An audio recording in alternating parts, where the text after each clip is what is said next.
জামালপুরের যমুনা ব্রহ্মপুত্র সহ বিস্তীর্ণ চরাঞ্চল জুড়ে সরিষার আবাদ। পরিণত ফলনে ভরে উঠেছে ক্ষেত। উৎপাদিত ফসল ঘরে তুলতে নানা কর্মযজ্ঞে ব্যস্ত সবাই।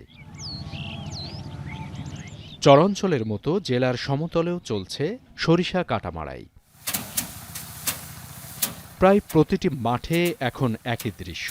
পুরুষের পাশাপাশি সমানতালে কাজ করছেন নারী শ্রমিকরাও। চাষিরা বলছেন, আবহাওয়া অনুকূলে থাকায় বেড়েছে উৎপাদন, পাশাপাশি রোগবালাই কম হওয়ায় কমেছে উৎপাদন খরচও। একর প্রতি 10 থেকে 11,000 টাকা খরচ হয়েছে। আর একরে সরিষা পাইছি 12 মন। এখন হুইরের বাজারও ইনশাল্লাহ ভালো, 3,000 থেকে 3200 টাকা বাজার। যদি সার্ভিস সরকার একটু দাম কমায় দিত বা আগের তুলনায় 2 বছর আগের যে দামটা আসলে এই দামটা করে দিত, তাহলে কৃষকের মোটামুটি পোষাইত। উৎপাদিত ফসল বিক্রির জন্য হাটবাজারে বেড়েছে সরবরাহ, জমে উঠেছে বেচা বিক্রিও। সাধারণ ক্রেতাদের পাশাপাশি তেল উৎপাদনকারী প্রতিষ্ঠানগুলোও কিনছে সরিষা।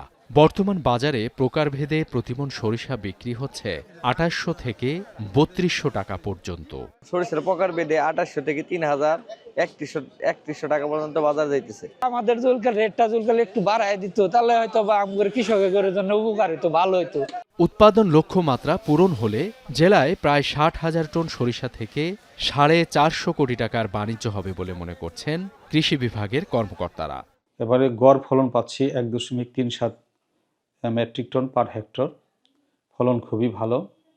আগামী এক সপ্তাহের মধ্যে আমাদের সবগুলি সরিষাই উত্তোলন হবে। চলতি বছর জামালপুরে 40,982 হেক্টর জমিতে সরিষার আবাদ হয়েছে। এখন জামালপুর।